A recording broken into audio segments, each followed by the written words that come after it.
Dear friends, my humble greetings to you all on this Gandhiji's Memorial Day. Thank you for giving me the opportunity to express myself about Gandhiji. I have been learning more and more about Gandhian philosophy ever since Mr. Joshi, my fatherly figure, drafted me into the Gandhi Foundation over 12 years ago. Mr. Joshi himself was an epitome of service and simplicity. I think a lot has been said about Gandhiji's contribution towards achieving independence for India and his historic confrontation with discrimination in South Africa. You all know about that. Today I am going to present my reflections of Gandhiji and what I see his contribution for the betterment of the society overall. My early recollections about Gandhiji are from late 1947, just after the partition of India. I was about 5 years old and we had just arrived in New Delhi from NWFP of Pakistan. Since we had no place to cover our head, we took shelter under a life-size statue of an elephant in the compounds of Birla Temple in New Delhi. One late afternoon, we heard a newspaper boy shouting in loud voice, "Gandhiji got shot, Gandhiji got shot," in Hindi language. There was unusual sense of urgency on the roads, and I recall the traffic became very light. Since I didn't know much about Gandhiji at that time, and that incident just went to my memory bank.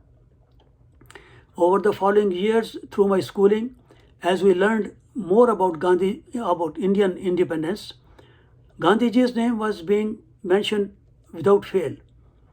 That he got us independence without using a gun or a sword, that he introduced the world a new weapon, satyagraha, or peaceful disobedience, that he believed in all religions and that all religions are the facets of the same truth. And for his religion, there was no place for distinction by race, faith, or color. We also learned that Gandhiji believed that the caste system was a blot in the name of Hinduism. And he believed in only one caste, the caste of humanity. He embraced the masses that nobody wanted to deal with. Even their shadows were considered ominous. Gandhiji made them an important part of the society, gave them the name of Harijan, means men of God. That is the kind of Gandhiji I lived with or grew up with. I learned that the incidents that gave birth to movement of Satyagraha or the civil disobedience was the massacre in Amritsar in April of 1919. This is also referred to as the Jallianwala Bagh massacre, when the acting Brigadier General Reynold Dyer ordered the troops of the British Indian Army, to fire the rifles into crowd of unarmed Indian civilians. That was in Jallianwala Bagh in Amritsar in Punjab, and killing at least about 400 people and injuring over 1,200 more. It is notable, however, that Gandhiji's response to this massacre was not violence or killing, but it was the start of the peaceful non-cooperation which ultimately led to India's independence.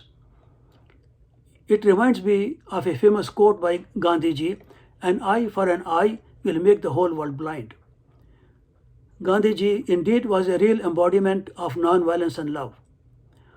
Gandhiji fully believed that one should not hurt anyone, may it be in thoughts, words, or deeds. And he emphasized that peace should start from within the families, then it will spread to the whole world because world is a larger family. It seems Gandhiji came to this world to achieve only one thing, to gain independence for India. And soon after he completed that mission in August of 1947, he left us within 6 months on January 30th, 1948. Ironically, though, he preached non-violence all his life, he was gunned down violently. Now, on this Remembrance Day, We have to ask ourselves, how should we remember Gandhiji? What are we trying to achieve by holding talks and lighting candles? Of course, in Gandhiji's memory. For me, I would like to really relive the moments that Gandhiji spent his life. He could have led a very aristocratic style of life, full of comforts. However, he preached the life of truth and simplicity, and he led it by example. And he strongly advocated, be the change you want to see in the world. On November 5th, 1931, he was invited to a reception held by His Majesty King George V at the Buckingham Palace in London.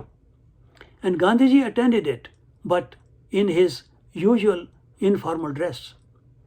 In 1915, he found out that some inmates had lied, inmates from his hermitage in his ashram, lied to him on certain issues. So Gandhiji fasted for one day on June 1st just to protest. He led his life by example. Until a few years ago in Edmonton, to commemorate Gandhiji's Memorial Day, we used to hold essay competition. That was for the school students. In one of those submissions, one student entitled his essay, Between Violence and Silence, there is another alternative, nonviolence. Nonviolence in thoughts, words, and deeds.